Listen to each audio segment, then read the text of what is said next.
As we journey through life, we all encounter ebbs and flows, many highs and lows. We often come across stumbling blocks that leave us feeling quite disheartened or unsure about how to move back to the realm of possibility and positivity. No matter what we undergo, we all can embrace the journey, tap into the tools to push through and overcome, and find the beauty in the ashes.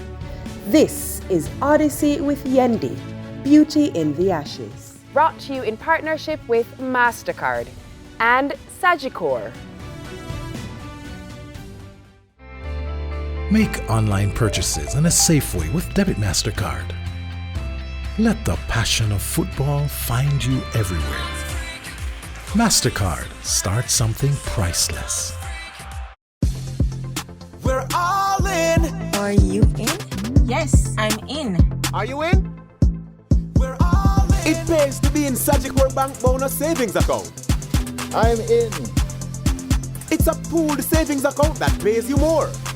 You get a bonus each month based on the total savings in the pool. Plus, you get your regular interest. We're all in. Together, everyone earns more. Open a Sagicor Bank Bonus Savings Account today. How are you? What you say, you're rating? I'm rating, man. I'm okay, lovely. How are you I'm today? good. I'm well. It's nice to see you. Nice to see you And it's too. nice to see you like this and not on a platform where you're talking about, economies of Economics scale and, those type of stuff, how the yeah. money need for go, and you understand? Yeah, it's always refreshing to have a discussion outside of the platform itself, Yeah. because there are so many issues that Jamaica as well as the Caribbean has been going through. Yeah. I mean, the world, if you say Yeah. the COVID-19 pandemic, the world has been affected severely by the Yeah. health crisis, and that health crisis has been having spillover effects on our domestic economy. But we're gradually recovering. Yeah. And I like the show, I like the concept of, just relaxing and really discussing what is happening and then where Yeah. we are to go. Yeah. So I really want us to talk about Andre. Okay. We're going to get to Doc, but I want Okay. to talk about Andre because I've always been absolutely fascinated and inspired by your story. Okay. It's one that has never left me from the first time I heard it. So make we talk a little bit about Andre. Who is Andre? Where was he born? What was his childhood like? Okay, Andre was born in Montego Bay. Childhood, growing up, it was like every other child, basically learning to understand your environment, trying to figure out how to survive amongst your peers, because that was very important. I mean, my mother was always there for me to make sure that whatever I wanted to do, she contributed and to give me that platform. Yeah. But Mount Salem at that time was a community. As you know, it's made up of different classes of people. So you have the poor, and even among the poor, you have some people who are better off than others, because it's always that sort of threshold that exists, that some are above that threshold and some are below. I mean, my mother, she's a caring person, so a lot of the other young boys and other people from the community used to come to her, and she would make sure that they're okay. So I grew up being responsible for not just myself and my household, but for the others around me. Yeah. So from that time, I've always taken care in how I approach myself. So I had to grow up really fast, because anything that happened, then whether I was there, yes or no, or whether I had anything to do with yes or no, I would get the blame. Because my mother would say that I know better. So I should have always taught them to do better and so on and so forth. So that level of responsibility was upon me for very early. At about 13 years old, I became the vice president of our sports club, our sports and football club. And we were basically responsible to harness the young people within the community itself and then get them involved into sporting activities, whether it want to be football or netball. And it was from then I realized that things that I know or things that I want to see happen was not necessarily the objective of many people. So even though they wanted to benefit from it, many people didn't have the ideology or the type of approach towards collectiveness as I did. I went to Cornwall College. First I went to Barks Road Primary first. Yeah. Only the best is good enough. You know? So the motto of the school is that, as it says, only your best is good enough. So putting out your best foot forward has always been an important aspect of my life. Yeah. When I went to Cornwall, I mean, first form was good.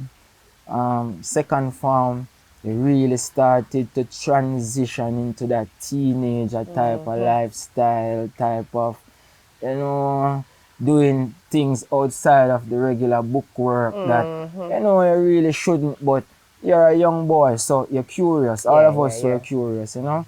And one day I got detention when I was in, I think, second or third form, one out of the two. Yeah. And at Cornwall, the detentions are held in the library. So they lock you up in a library after school. You do your 1 hour, your 2 hour, whatever the time or whatever you can. But there was this cabinet of books in the library, and I always see them, a grey looking type book, and you know, because I'm there and you have nothing to do. So you get detention the first time, you see the books, you don't do nothing. You get detention the second time, you see the books, you don't do nothing.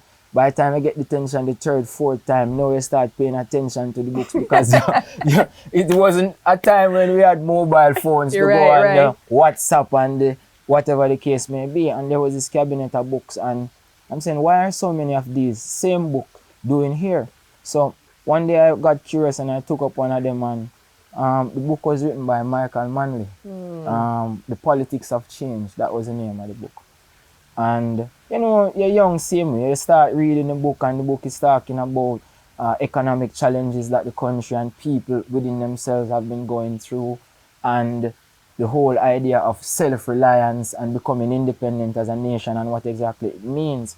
And you know, you read it and you appreciate it, but you're still being who you are because you know you're going back to who you are. And then the idea of inequality stood out to me, you know, because going to Cornwall, you have all different type of friends. Right. So we're in Mount Salem, all different type of people. Cornwall is the next kettlefish, all different types. So the hidden curriculum now start to expose you to like what life is really about. So you and your friends, you know, start a party.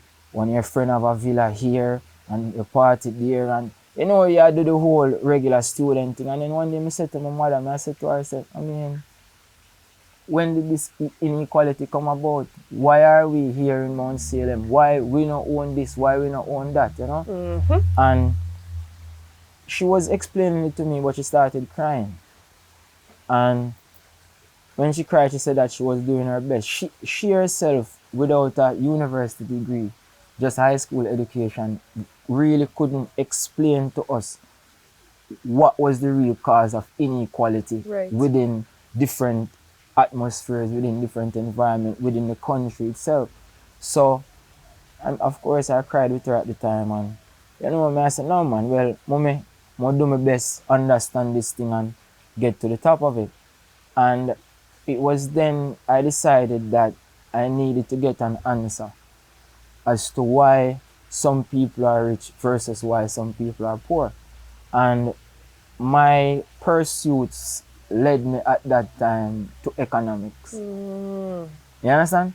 So when I started to understand economics, the distribution and allocation of resources, and basically with economics came even more inquest into what's the role of Jamaica in the global scheme of things. And then that brought up slavery. And the issue of slavery was very revealing to me as a young person, because getting an understanding that you are not from here, but you were brought here against your will to satisfy an economic need, which was basically production. So you are basically a factor of production. So it was really now coming to life to me at that time, say grade 9, that we really didn't have the free will as we thought we did. We were just actors in a particular process. And many people don't understand this. Many people don't understand that a lot of the poverty that we see across Jamaica, a lot of the inequality that we see across Jamaica and across the world, it's sort of man-made, meaning that it is a construct of the economy that pushes people to work without compensation. So if you are working without adequate compensation, you are completing a task, but you are not given what you need in order to do what you want to do, because your task is at this threshold. You are stuck below that particular threshold. So it would require something different from you to elevate above that threshold. You following? Yeah. So the idea was that, what are these different thresholds? These different thresholds are a different class of jobs, a different careers, a different level of ownership. Who are you? So I started looking around at the types of jobs that you could basically participate in to move up or above that particular threshold. So I had an aunt who was an accountant at the time, and she was doing fairly well as an accountant. So I said, okay, maybe this accounts is something that I could do as well, because when I went to fourth form, it came natural to me. Numbers. Yeah, it came natural. I was one of the best mathematics students. I'm sorry, I didn't hear that. What you said then? Yeah, one of the best mathematics students. So, I actually heard. I was I love them arguments. Yeah, I was one of the best mathematics students in the school at the time. So accounting came very easy to me, like very, very easy. And I started pursuing accounting, but I went to one of my teachers and I told her that I need to do economics. Right. But I was intent to. Economics wasn't offered to my class, in my stream of class. So I was doing history, biology, maths, English, accounts, principles of business, office procedures, and I think religious education. And the first year in fourth form, I can't forget, because we used to get a lot of trouble. We used to, not at all, never. As young boys, we get caught up in enough little thing outside of the school curriculum. And one day, one of my teachers, she sat me down and she looked at my grades and she said that you're not performing based on your ability. And I said, miss, a simple thing that. And she said, no, next year you're going into fifth form, you're going to the CXCs and you need to do well. And I was like, well, we don't really need them. And she said, yes, you need them, because if you don't get these subjects, then you can't go to university. And then I said, university, some punk thing the lady are depending, but I go and hear her out. And she was there talking, and we go through 1 year and come through the other. And then one day my mother and we were talking, and she said that the only thing that she can offer me is really school, and education. Yeah. Because as a young boy growing up, look around you, the role models that you see, because I'm from Montego Bay, so at that time the people with the money didn't necessarily go to school. That's right. They were involved in other activities, and you admire their lifestyle. Yeah. Because as you know, everybody wants to be comfortable. Everybody wants to have certain assets. Right. They want to be able to do what they want to do. But the issue was that even though they were empowered, the communities were still disenfranchised. Right. So you had 1 and 2 people, they done up this or they done this or whatever the case may be, but the general community was still disenfranchised. That young people weren't actively involved in school. A lot of young people were involved in other activities. Football was one of our main staples. So where I'm from in Mount Salem, a lot of the ballers were on Jamaica team. Right. Durant, Tati Brown, Winston Anglin, Theodore Tapper Whitmore, he also went to school in Mount Salem. Big up yourself, Tapper, with teacher. And so we wanted to become footballers as the other alternative. So getting out of that space. Yes, and because you were were looking away out. But I was good at school. So even though I thought I was distracted by other activities, other events, I was good at school. So it dawned on me that if you are doing good at this thing and you're not putting in the effort, Imagine if you did. imagine if you did. So I did, and when I left grade 11, we did the mock exams, and I got the highest grade in all the courses that I did. So CXC at the time now, I did it, and then I have a story to tell you. When when when we got our CXCs, we were supposed to come back to sixth form, yeah? Yeah. But the sixth form process was an interview process for Cornwall because it's a limited space, so it's Right. an interview process. Yeah. A lot of the boys did well, they only can accommodate X amount. Some have to go to come see our other schools. So when we were there waiting on the interview, everybody was going and I said, what you ask? What am I asking? Let me say like what I want to do for the future, or what I want to become, or how do I see myself contributing to the advancement of the school. Yeah. So I said, oh, simple thing that, man. So when it was my turn, I went in anticipating those questions. So at the time there were 7 of them. Mr. Suarez was the vice principal, Miss Chang, that's Dr. Chang's wife. Couple of them well, man, 7. So Mr. Suarez was the one reading out the information. So it was like, Andre Haughton, so I said mathematics 1, accounts 1, history 1, whatever the case may be. So everybody was smiling, very proud of this young man, he's doing so well. And then the man swing a thing left field. The man say, Andre Haughton, no, father sheets, what role does discipline play in a school environment? And you say, dun dun dun. Wait, no. So more laughing about you don't know 7 of them, so I can't really laugh. I have to just laugh in the back of me and hold on upon it, So I look around the room and I say, look like Suarez really want to spoil my day today, but I can't make him spoil my day. I say 7 of them, that means that him only have 1 vote. That means that I have 6 votes for work on. So I say, well, sir, discipline plays the most important role in a school environment. Without discipline, one cannot achieve.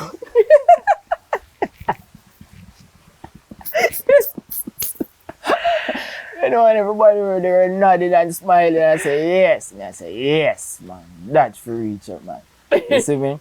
And they were very happy that at that time I was willing to admit Yes. the importance of discipline, because to me, discipline in a Jamaican sense is not necessarily discipline in terms of what you need to become who you want to be. To me, discipline was proper time management. What you employed your time to do. Yes. And if you are able to use your time wisely and to spend the time to understand who you are, what exactly you need to know to get where you want to be, that does not prevent you from being a regular child. Right. So a lot of people, they think about discipline as you being a nerd, like you being a person who toes the line and spend most of your time doing bookwork or doing what you are told to do. But to me, that's not necessarily discipline, that's being submissive to a system that you probably don't understand fully as a child. A word. You understand? Because Yes. remember, when you're a child, you're still trying to understand where you fit That's right. in this world. So if, for example, somebody is forcing you to play football, but you're not good at football, you're good at basketball, if you did not, like, for example, neglect what they're saying and go try basketball, you would never have known That's that right. you were good at basketball. So a lot of the school systems, they set up the whole learning environment in such a way that boys are coerced to act or behave in a particular way. I'm not saying that a lot of the things that we did weren't extravagant or sometimes, out of the norm too much. So sometimes we went too far. You're right. But It's that- not to say that's a part of understanding yourself. That's and right. then knowing that you did does not contribute to what you want to be, instead of always have it in the back of your mind. I wonder if I should have tried that. I wonder if I should have tried this. So I went through high school being a regular person, doing everything that a regular child would normally do. So when I went to the University of the West Indies, I was already, even though I went very early, I went to U when I was 17, I was already a grown man, fully experienced in a lot of things. So no one now could be a negative influence on me and to distract me from what I wanted to know, because I already understood what being a negative influence was like before. So you understand what I'm saying? So it's like, now you've been there, done that, and now you are looking at a real collective objective. I am not the only person who get caught in this trap. Majority of the boys from the inner city get caught in this trap. But here is my question. What made you not get stuck in the trap? What made you able to step back, look at it objectively, and make a choice? What is the thing you think that sets you apart on a different path? I think my mother, she was the driving force behind a lot of the important decisions that I made as a young boy. She really was there to, Andre, remember, you know? When you get in that trouble, and I saw me grow you, so me can defend you. Me grow you this way, and I'll defend you this way. If you decide to be this person, then I won't. And then she was important to me, so I couldn't disappoint her. That part. You following? She was very, very important to me, so I couldn't disappoint her. And then I realized that people who were smart and made better decisions. Because as simple as it sounds. Because you had more information available to you in order to weigh up your decision basket. And a lot of the people who were trapped in negative really weren't as academically inclined as I was. So I realized that I had to be the difference. And then the whole idea of collective responsibility, because I've always been a person who was responsible for my peers, to make sure that they're thinking positively, they're thinking on the right path. So I always say, great minds discuss ideas and weak minds discuss people. So we always try to get out the discussion of people from our conversations, and then try to put it, because ideas is an evolving channel. So the more ideas you think about, the more ideas get created, the more things come from those ideas. Ideas spill over. So an idea might be beneficial to me as a person, but not beneficial to you, Yendi. But you can have an idea, Yendi, that is beneficial to somebody else, and through the discussion, that idea helped them in their own daily progression. So it was really birthed on the understanding of the importance of ideas, and then the importance of knowledge towards creating those ideas. A word. You following? So going to UWI for me now kind of solidified that, because it placed me in a system where there are a lot of smart people who, because of my own, what I call it, street experience, streetwise, some people had book bright, some people street smart, but it's very difficult now for you to find a hybrid and bridge that gap. And that is where I came in. It was important for me to let the people who were smart understand that the country needed them, and at the same time let the people who were not smart understand that we need smart people. Because in the ghetto, believe it or not, a lot of people used to frown upon you trying to be smart. Them call you a nerd. So you get teased based on that.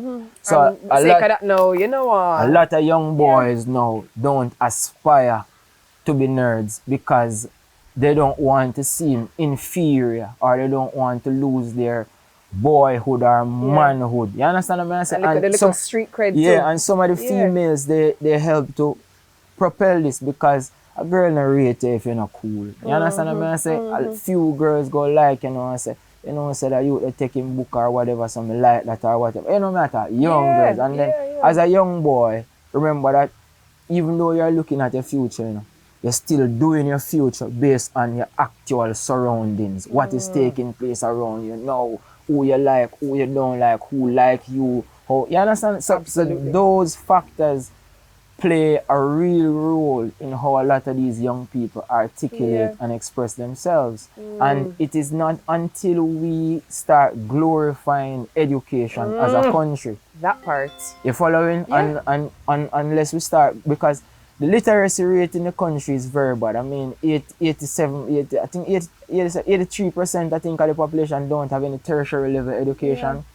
And numeracy is very low as well. Very low. Very, very low. So that is the reason why a lot of things don't get done in the country how we want it to get done. But here's my question. I'm going to go there because I always have this, when I sit down and I look at the world and I reason, right? I can't help but wonder if there is something at play where people don't want people educated. Because if you have an educated society, it means you have rational minds. It means you have people who can reason, and then people will see through the tricks and the trades of the... You understand? Yeah, you are right, so, you know. The question is, we need, and education is key, just for critical thinking, for emotional intelligence, to manage and navigate life and circumstances. But does it serve the current state that Jamaica is in if people are educated? I mean, you see, more educated countries are able to lift themselves up by the bootstraps. So a country like the United States, for example, even though there are a lot of people there without tertiary level education, the volume of people there with tertiary level education have allowed the United States to maintain at the forefront that global hegemony. You look at a country like Singapore, a country like Japan.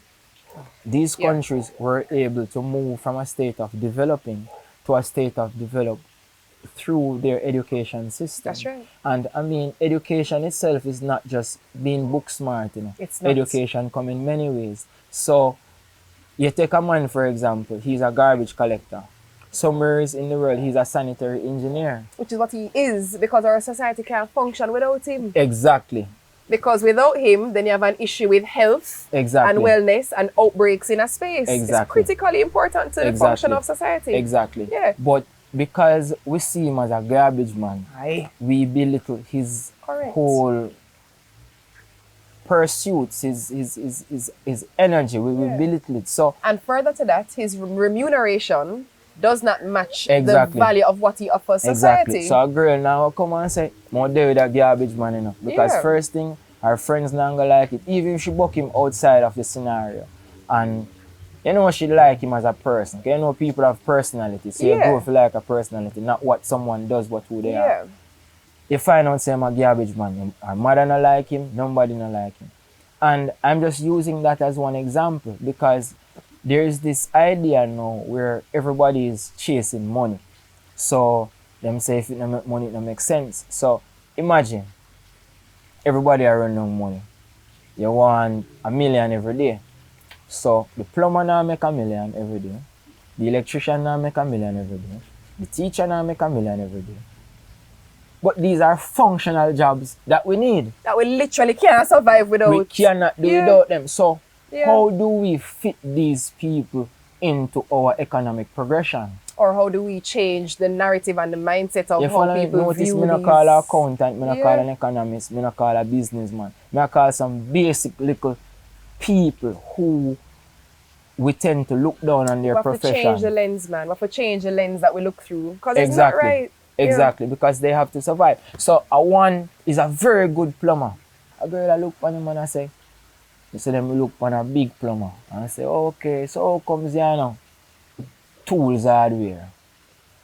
Remember I said tools hardware never start out as tools hardware. That's right. But the girl now admire the man who is tools hardware because him already established. That's right. But a youth with the potential to become tools hardware, she not even give him a cup of tea, not even a word of advice to assist him on his journey. So a lot of the journeys that we embark on as a people sometimes you have to do it, it's self-fulfilling because the people around you don't appreciate you until you become somebody that them say, yes, they make it. Look them man, and then them run, come and them say, oh, you know, we did it from the start, and remember say me did have a conversation 3, 4, 5 years ago run a liquor place run, sorry. But so the point I'm trying to make is that there are a lot of people who have aspirations and they never get those aspirations fulfilled.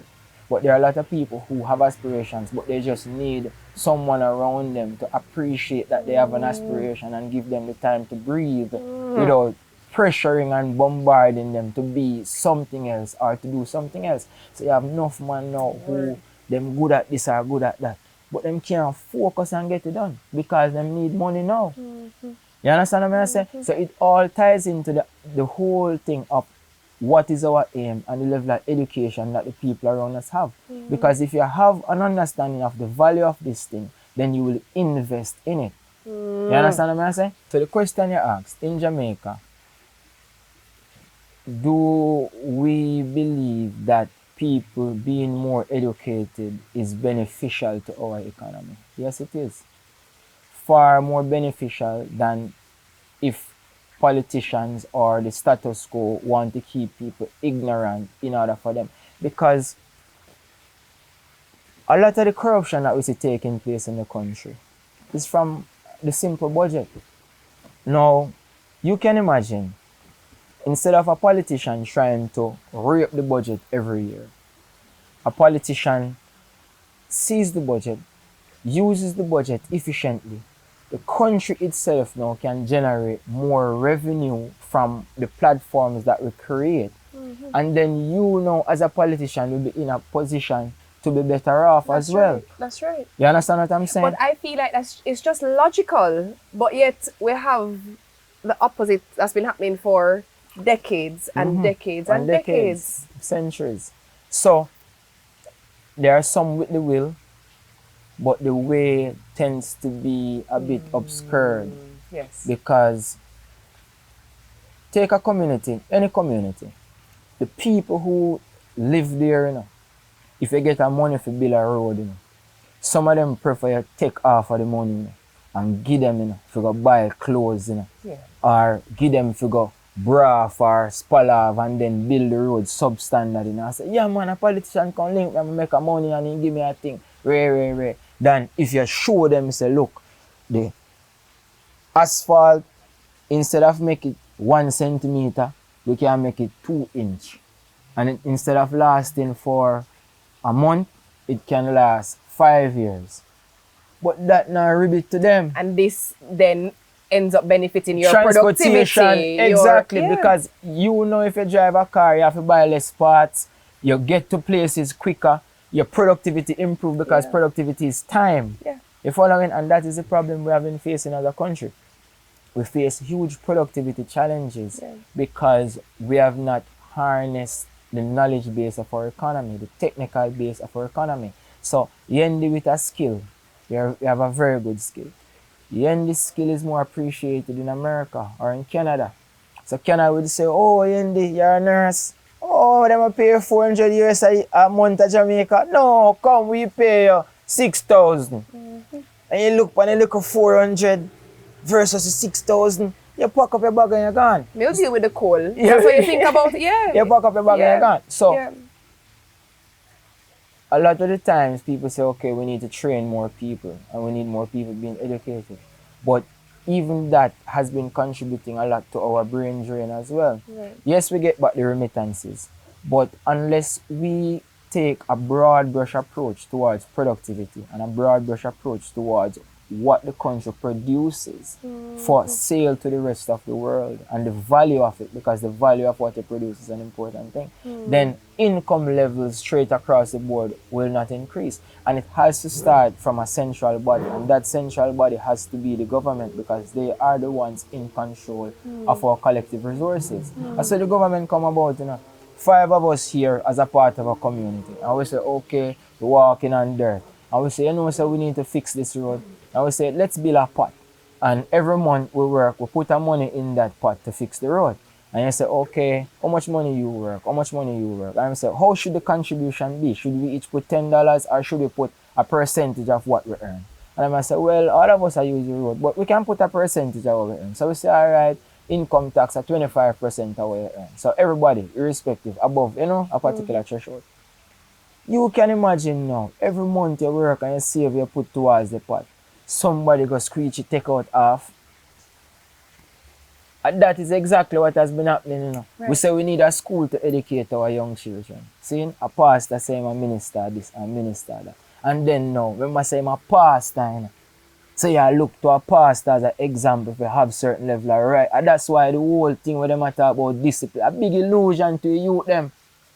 So how you go stop the youth them from do certain nonsense if you as the one who's supposed to set example, the elders, the that leaders. That is the first example a young boy will show. You say, oh, he's a scammer and he might make X. But the politician is a bigger scammer and he might make Y.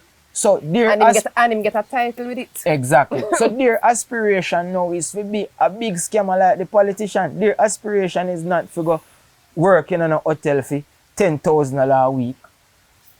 Because people have ambition, you have to realize that people have ambition. In economics, we have a thing called non-satiation of wants, which means that more is always preferred to less, irrespective of who you are. So they think that as young people, many of them think it is stupid, outright stupid, to follow the status quo and to get a job and spend an entire life working without acquiring certain things. So they want it fast and they need it now. As in no. So I want to wake up tomorrow and him say, say I want to make $1 million before the year done. Yeah, eat that.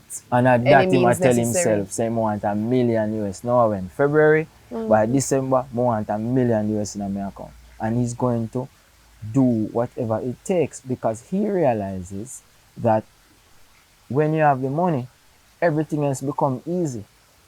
You know, go to jail, you pay police, you pay lawyer, you pay this, you pay that, and you live comfortable. And where did he learn that? Life right in front of him. Where did he learn that from? What he has been observing. Yeah. He has learned that from a man who make $1 million, make $1 billion, buy some plane, buy some hotel, buy a boat, buy this, buy that, build a hardware, build apartment, this, that. He learned that from them. And he thinks that's the best way to approach life. Here is my question. For someone who may be watching, who is saying, yo, say, I'm me that still. I'm me that Doc talk about. But him saying, but Doc never take that part there. Doc say, yeah, my education. Doc went on and did a PhD. He's a professor. He's giving back in his community in the form of representational politics. What do you say to that person saying, these are my options? How do you guide them in making a decision? No, that person has already made up their mind as to what they want to become. Right. What seems to be the issue is the process of becoming who they want to become. Right. So, in terms of the process, the new world and the third internet that is now opening up to us where value can be transferred via the internet, blockchain technology, Bitcoin, NFTs, the provision of goods across borders. The internet has opened up ways that we could never imagine 2 years or 3 years ago to become wealthy. But what it requires is an understanding. So, young people, if I am speaking to you, look at the negatives that has come from certain types of actions and certain types of behavior. Do you really want to continue on that path considering the uncertainty? Some of you might say yes, some of you might say no. But those of you who are really conscious about who you are, remember that we have children. And our children needs to look up to us to say, okay, my daddy was this or my mommy was that. And to follow along that path. Because as adults, we're not really living for ourselves anymore because we've already lived a long life, but we're living to set an example for those who will come after us. I know Jamaica has its challenges, and I know that the money seems to be at the frontal lobe of everyone. But chasing this money comes with consequences, and there are many ways to accomplish wealth other than certain types of activities. And it is this that I want you to bear in mind whenever you start thinking about what you want to become and what you want to achieve. Take a country like Germany as an example. Yeah. The literacy rate in Germany is very high. Yeah. And because of that, income levels also are very high. And people, because I am comfortable, you are comfortable, there are less parasites in the economy because there are less people poaching on somebody else to say, okay, that boy they make piece of food, I go eat him food I want it. Now, Jamaica too can find itself in that situation, but it has to come through sacrifice, because many times people make a money, them brain are comfortable because them have to lock up in their house with it, or them go to prison and can't spend it. But what you want is to be able to have a certain amount of money and live a certain amount of standard of living where your mind is comfortable, because that is exactly what you want, and it has to come through education and knowledge application. And education does not necessarily mean a university system. Yeah. Education is really acquiring knowledge. And a lot of the young people now are using education to become wealthy in whichever way. But use it positively. Use it positively. And that would be my advice to them today. So put yourselves in your children's shoes. Put yourselves in your grandchildren's shoes. And say to yourself, this is what I would like to be saying about my grandfather or about my father. And then put yourself back as who you are and see if the way you are behaving now, if that is what they are going to say about you. Yeah. And then that will allow you to understand exactly what you need to do to become that person that they will emulate. Yeah. You know? When you look at your life now and your accomplishments, do you think your wildest dreams at 5 years old would have put you where you are now? No, never. Growing up, I mean, if I ask any of my teachers, if I tell them, I mean, some of them surprised bad. Because I mean, growing up, they're surprised because growing up, I too used to belittle the school process. Right. You understand? And it wasn't because of my personality, it was because of how school presented itself, you know? And then how some of the teachers used to behave is like, you know, so, and that is it. Life is a process. People transition, you know, and people... Yes. From 5 to 10, from 10 to 15, from 15 to 20. It has always been a process. And the key thing is that you follow through. I was watching an interview this morning with you and Neville, and you were talking about effort without resistance, which is you just floating. Yeah? Am I right? Yeah?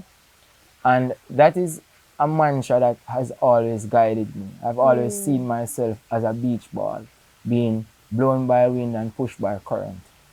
Many times when I make a decision as to what I want to become, you know, work out that way, it set me back far, like.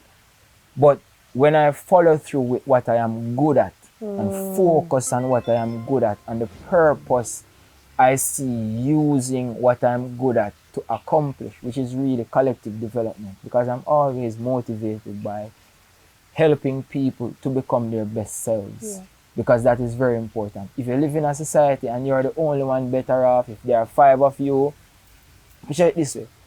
So 5 of us live in a household or in an economy, in a society. And I'm cooking for myself, you're cooking for yourself, he's cooking. You're only getting 1 choice of food per day. But imagine that you don't cook for yourself, but you cook for the other 4. So I don't cook for myself, I cook for the other food. I end up with 4 different choice of meals, which that is about life. Life is about standard of living. Standard of living is about choices. What amount of choices are available to you? So selfishness really limits your choice basket, because selfishness only puts you in your own position and your own being, what you can offer yourself. But selflessness, notice me say you don't cook for yourself, none at all, you know, but you cook for 1, 2, 3, 4. He's also not cooking for himself, cooking for 1, 2, 3, 4. The selflessness, because Jamaica is a community. Even though we think it's a big country, if we just abstract and we simplify the scenario, because that's what economics allows you to do. It allows you to look at the complex world in which we live and to simplify it and to get the abstractions that are really important for you to express to people. So I've always lived my life based. There are always going to be free riders. Right. Meaning that because I'm not cooking for myself, there's somebody say, oh, I'm going to get 3 plates of food from So me Yendi. nah bother cook my 4. Yeah, me nah bother cook. But there are systems now in place for checks and balances. Right. And if the ideology propagates to the younger generation in the right form, they too will now understand the benefit of that selflessness. So you see the politicians being corrupt, that is selfishness. The selflessness is when the resources are distributed throughout the economy. And I want to say to me that, you know, say I rate a youth, but me not like politician. And then since you become a politician, me don't know if you become like them. So, but it's a genuine question. What do you say to that person who says that to you? You know me. And you see, people, even though they may display different behavior, they never change. You understand what I say? So if someone's selfish at morning, they're more selfish at evening. You understand what I say? If someone is very generous in the morning, they are going to be generous. I know 1 and 2 anomalies. But the idea is that politics is a poison to those who were already poisoned before. It just helps to bring it out. Politics can be used as a tool if we're able to realize that, as I said before, the selfishness is, it takes an intelligent mind to understand the thing. You know? Selfishness suppresses output.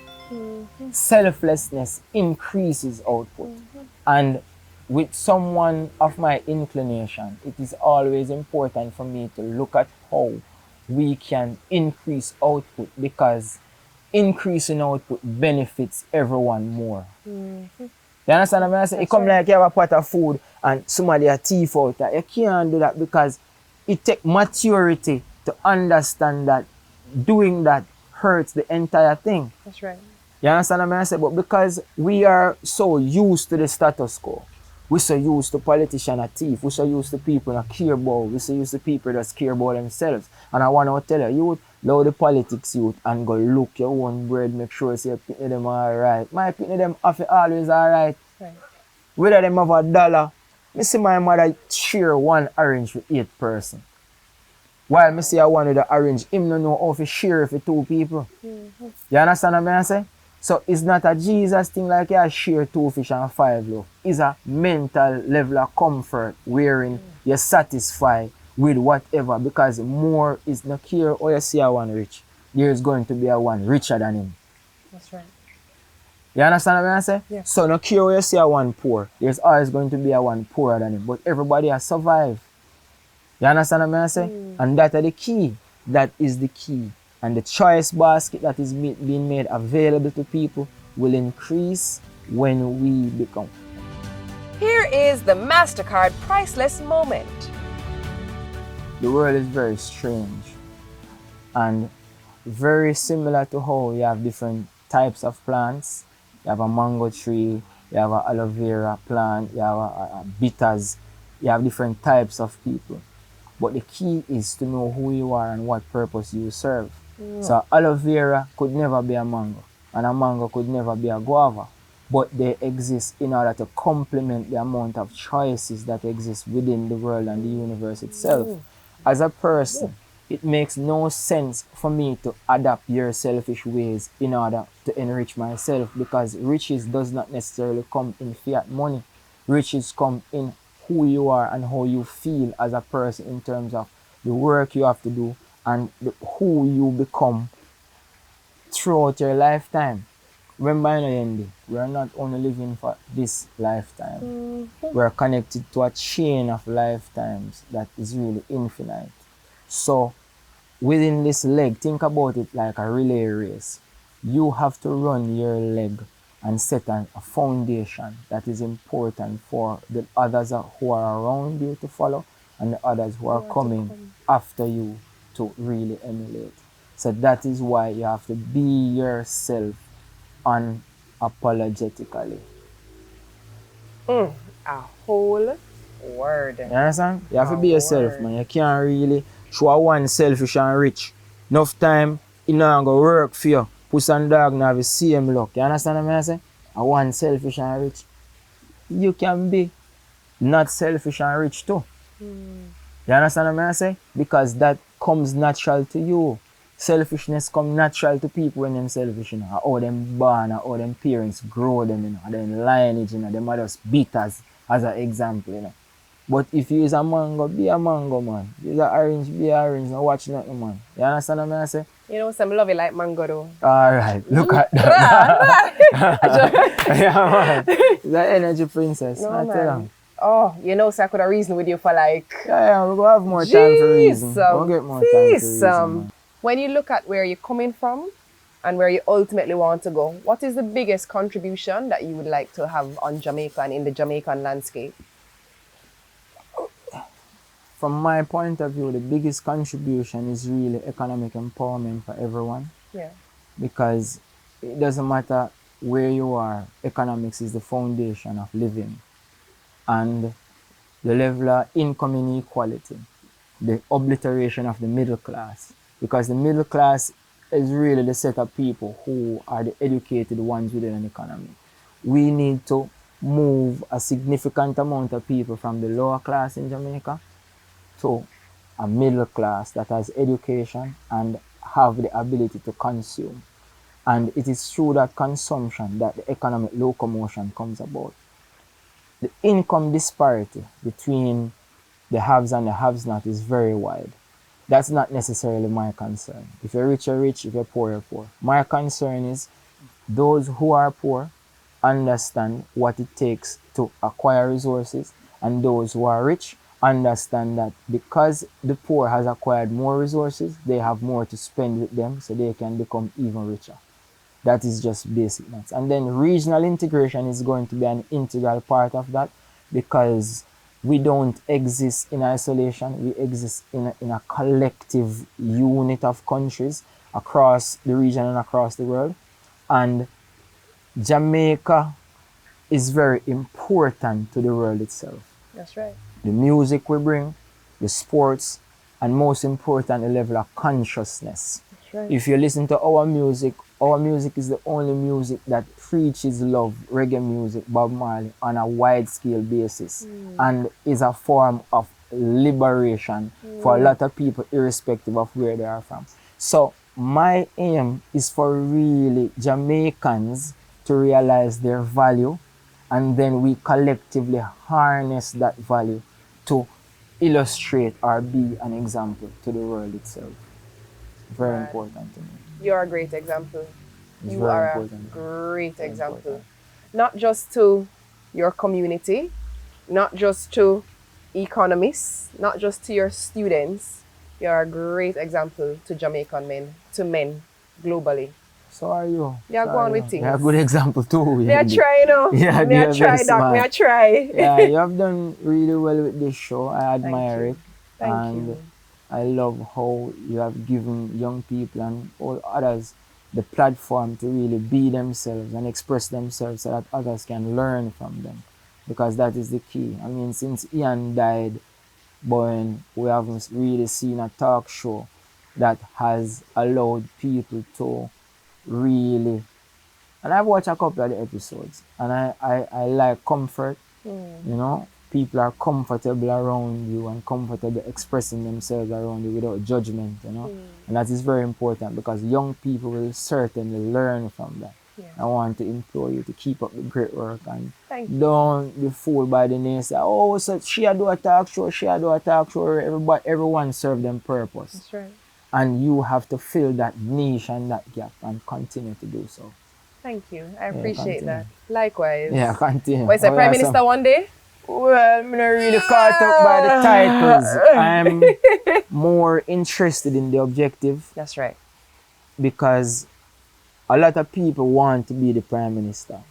But being the Prime Minister is their goal. That Yes. shouldn't be your goal. No. Your goal is to allow a set and a nation of people to really understand who they are and what they can become if they took this particular approach. Yeah. You understand what I'm saying? So that's selflessness. I mean, Marcus Garvey lost. He ran in an election and lost. So I also ran and lost. So I know that it's not an easy task to lead a nation of people who don't understand themselves. I know it's not an easy task to elevate a nation from the depths of misunderstanding. Because that is basically what Jamaica is now. It's a bundle of misunderstanding. If you talk to the richer people, they call the place a bird bush, and to them it's just a bird bush. And if no one wants to run and pick up the bird for them, then so they're not really interested in developing the bird bush. It's just to maintain the status quo. But if I talk to a lot of the younger people from the poorer classes and so on, they are fascinated by the idea of development. Yes. That is why so many people want to live in America and caught up in the American dream. But as Jamaicans, we too can dream. Absolutely. And there has to be a Jamaican dream that we aspire to achieve. And are able to achieve. Look at that. Right and here. how remarkable will that be? I look forward to the day. You see? You see me? I'm going to live to see it too. It's not a thing Me like no I want just go bag nowhere. a chatting. I don't want to go nowhere else. I don't want my youth go nowhere else. You know? And contribute. So, you see, the day Jamaicans realize how important they are to the world and the level of consciousness that we have, and we start using it collectively, is the day that the world itself will transition and evolve. That's right. You know? That's right. Brought to you by MasterCard and Sagicor.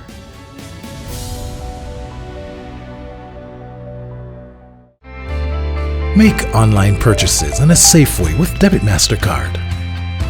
Let the passion of football find you everywhere. MasterCard, start something priceless. We're all in. Are you in? Yes, I'm in. Are you in? We're all in. It pays to be in Sagicor Bank Bonus Savings Account. I'm in. It's a pooled savings account that pays you more. You get a bonus each month based on the total savings in the pool. Plus, you get your regular interest. We're all in. Together, everyone earns more. Open a Sagicor Bank Bonus Savings Account today.